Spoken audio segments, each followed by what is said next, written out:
No niin. Miksi täällä ei näe mitään? Täällä on vähän pimeää.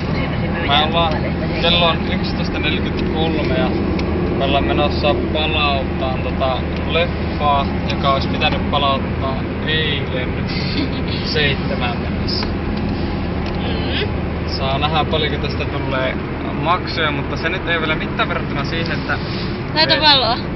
Mistä? En mä oo sitä nyt laittaa valoa. En mäkään. Laitetaan munkännöistä taskulampua. Kato, Niin. nyt on valoa. Niin.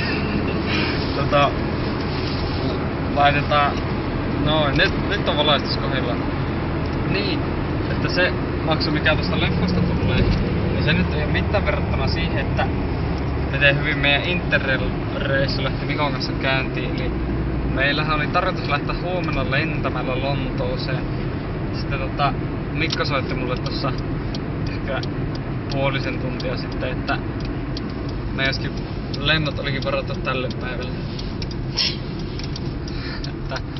Että nyt me sitten tehtiin silleen, että lähdetäänkin lauantaina Kööpenhaminaan eikä huomenna Lontooseen. Nyt on siis mikä Torstai. No niin tälle päivälle.